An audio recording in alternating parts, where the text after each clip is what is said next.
Donald Trump and Jeffrey Epstein shared a complicated history that spans decades, intertwining high society, social events, and controversial allegations.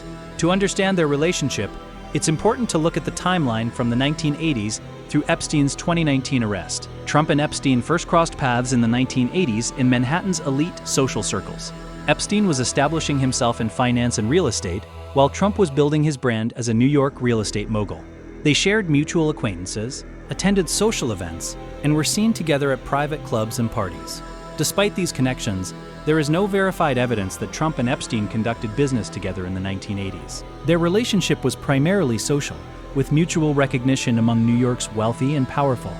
In the 1990s, their social overlap continued. Both attended high-profile events, charity functions, and elite gatherings. Epstein was increasingly connected with influential figures in finance and real estate, many of whom also moved in Trump's circles.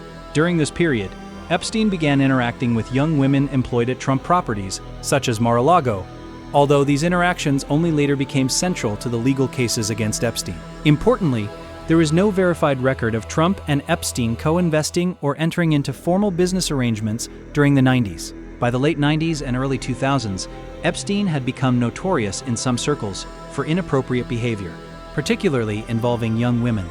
Virginia Giuffre, a well-known Epstein accuser, has said she worked at Mar-a-Lago as a teenager before being recruited by Epstein and Ghislaine Maxwell, leading to her abuse. Trump has acknowledged that Epstein took some employees from Mar-a-Lago, but has consistently denied any involvement in Epstein's misconduct. Epstein's 50th birthday book, compiled in 2003, included a contribution allegedly from Trump.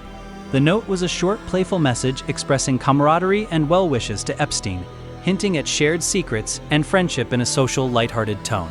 While it highlights their social connection, it does not imply knowledge of or participation in Epstein's crimes. Trump was also reported to have flown on Epstein's private plane during their social relationship. Flight logs show that Trump was listed on at least one trip with Epstein, demonstrating that their connection included occasional shared travel, though these instances were social rather than business-related. Trump and Epstein's falling out occurred after the birthday book and trips, reportedly because Epstein was recruiting young women from Mar-a-Lago for his own purposes. This disagreement ended the closer social association between the two, and their relationship cooled well before Epstein's legal troubles intensified. In 2006, Trump called the Palm Beach police after learning that some former Mar-a-Lago spa employees were implicated in matters connected to Epstein. He reportedly expressed relief that authorities were taking action, described Epstein's associates as manipulative, and said that people in New York were aware of Epstein's disturbing behavior. The call reflected concern about the situation, not direct involvement in Epstein's crimes. Epstein's 2008 conviction for soliciting from a minor marked a turning point. Public reporting and released documents indicate that Trump and Epstein had no confirmed contact after 2008. There are no verified meetings, emails, phone calls, or joint events linking Trump and Epstein after that conviction. Trump has stated that by this time their relationship had ended, describing Epstein as someone he once knew socially but later distanced himself from. While Trump has said Epstein stole young women who worked for him, public reporting confirms only Virginia Giuffre as a documented case of a Trump-affiliated employee later recruited by Epstein. Other former Trump employees have not come forward publicly with allegations connecting them to Epstein. Survivors like Giuffre allege recruitment and abuse by Epstein, not by Trump, and Trump has consistently denied knowledge or participation in these crimes. In summary, Trump and Epstein were socially acquainted in the 1980s and 1990s, attending some of the same events, sharing mutual friends, and occasionally traveling together. Their relationship appears to have been primarily social and did not include verified business ventures. In 2003, Trump contributed to Epstein's birthday book, highlighting their earlier social acquaintance. He also traveled with Epstein at least once.